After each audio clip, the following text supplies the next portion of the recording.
Hi everybody, this is Matt, and today I'm going to show you how to install a Geissele Automatics SSA-E trigger group inside of an AR.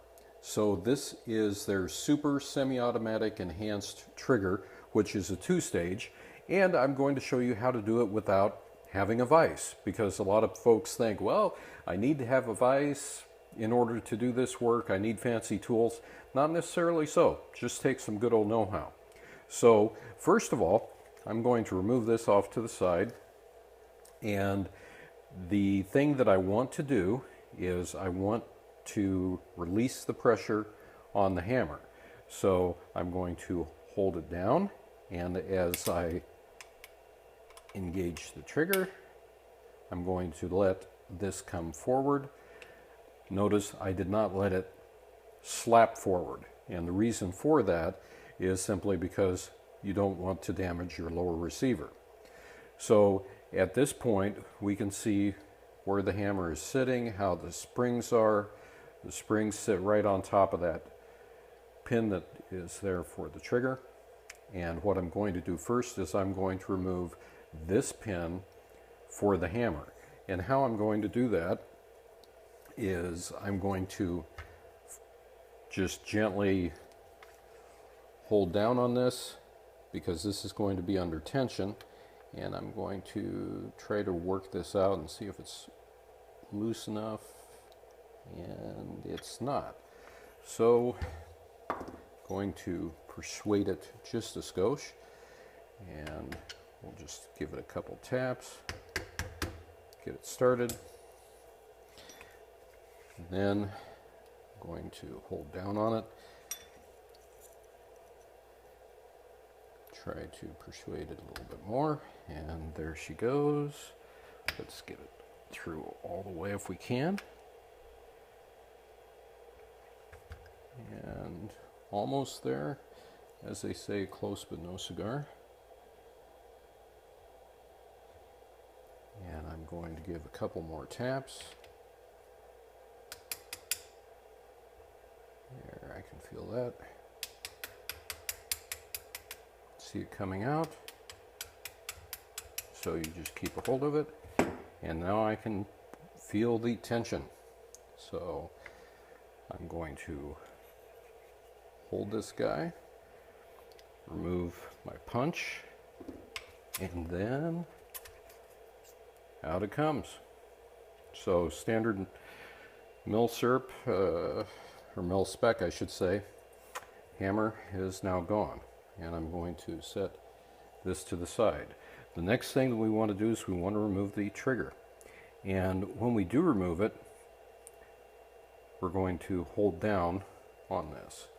So first of all, I'm going to see if this wants to go easily, which surprisingly enough it does. That's a good thing. And I'm going to depress this as I work it out, and shazam, there we go. Just going to remove that guy, and notice where the notch is, and I lay these down in a very specific manner, the way that they came out. Alright, I'm going to pull that guy out, and now this will lift up and out of there, and we are free. So it is as simple as that, folks. Okay, one thing that I wanted to mention to you is when we go to install the trigger, we want to put it into position, but then we're going to angle the back of this down slightly so it can slip right underneath the safety. And how we do that is we're just going to initially give it a start here, and I'm going to move that, and at that point she will drop right into position, and then as you can see where the slave pin shows up, now it's time to drive the slave pin through, and replace it with the actual pin for the trigger. So here I've already started the pin through, and I'm holding down on the trigger and just coaxing this out. There goes the slave. Everything's lined up. And we are golden. So the next thing that we're going to do is we're going to install the hammer. Okay, now what we're going to do is we're going to install the hammer. And the thing with the hammer is make sure that the spring is sitting like this. So it's up against here.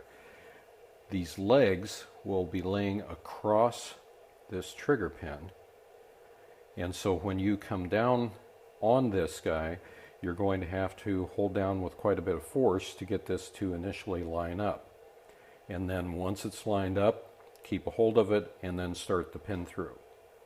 With a little bit of coaxing and manipulating the hammer and holding it down in place, we were able to successfully get the pins through, and everything works the way that it should. But what you do need to do is you need to function test it, which means I'm going to take it off of safe, going to hold here, release, comes up just fine, locks back, release. This time I'm going to hold the trigger back, make sure that that captures it. Yep.